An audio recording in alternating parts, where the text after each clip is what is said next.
জয় হিন্দ বন্ধু বান্ধৱীসকল, আপোনালোকৰ কাৰণে এখন বেড নিউজ আৰু আপোনাৰ যদি ভালকৈ চাই এখন আপোনালোকৰ কাৰণে গুড নিউজো হ'ব পাৰে। এইটো আপোনালোকে CMO অসমৰ পৰা নটিফিকেশ্যন দিছে। ইয়াত কৈছে যিসকল প্ৰাৰ্থীয়ে 2 জুন 2024 আগতে নিয়োগ বিনিময় কেন্দ্ৰ পঞ্জীয়ন কৰিছিল, অৰ্থাৎ আপোনালোকৰ যিটো ৰেজিষ্ট্ৰেশ্যন কাৰ্ডখন আপোনালোকে আবেদন কৰিছিল ইয়াত বনাইছিল, তেওঁলোকক জনাইছে যে 15 আগষ্ট 2024 ভিতৰত তেওঁলোকে সেৱা সেতু পৰ্টেলত পুনৰ পঞ্জীকৰণ কৰিবলৈ অনুৰোধ জনা হৈছিল। বন্ধু বান্ধৱীসকল, আপোনালোকে জানে যিটো এই নিউজটো আগতে আপোনালোকক জনাই দিছিল, কিন্তু ইয়াত আজি লিখিত আকাৰত আপোনালোকক জনাই দিয়া হৈছে।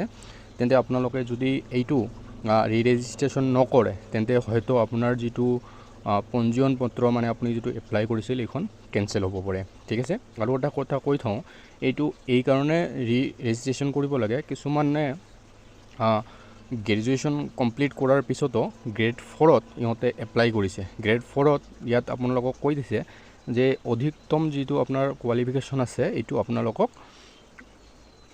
আপোনালোকৰ যে কি হ'ব লাগিব, যে 10+2 হ'ব লাগিব। কিছুমানে গ্ৰেজুৱেশ্যন কমপ্লিট কৰাৰ পিছতো ইয়াত এপ্লাই কৰিছে। এইকাৰণে আপোনালোকৰ যিটো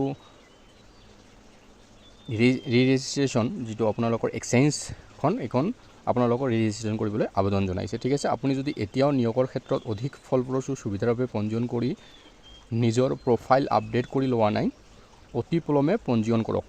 এইটো আপোনালোকে চাব পাইছে যে CMO অসমৰ পৰা এইটো দিছে। কেনেকৈ পঞ্জীয়ন কৰিব মই আপোনালোকক জনাই দি আছোঁ। নিয়োগ বিনিময় পঞ্জীয়ন তথ্যসমূহ তলত পদ্ধতি উল্লেখ কৰা আছে। সেৱা সেতু যিটো আপোনাৰ দিয়া আছে সেৱা সেতু .assam.gov.in, ইয়াত পৰ্টেলত আপোনালোকে লগইন কৰিব। কৰাৰ পিছত ইয়াত যদি আপোনালোকে আধাৰ কাৰ্ড দি পঞ্জীয়ন কৰে তেন্তে প্ৰণামৰ যোগেদি লগইন কৰক আৰু OTP পদ্ধতিতে আধাৰ প্ৰমাণপত্ৰ জমা কৰক। আবেদন পত্ৰৰ পঞ্জীয়নৰ অৰ্থসমূহ পূৰণ কৰক। বাধ্যতামূলক আৰু প্ৰয়োজনীয় নথিপত্ৰসমূহ আপলোড কৰক। আবেদন দাখিল কৰক আৰু নৱীকৃত পঞ্জীয়ন পত্ৰ ডাউনলোড কৰক।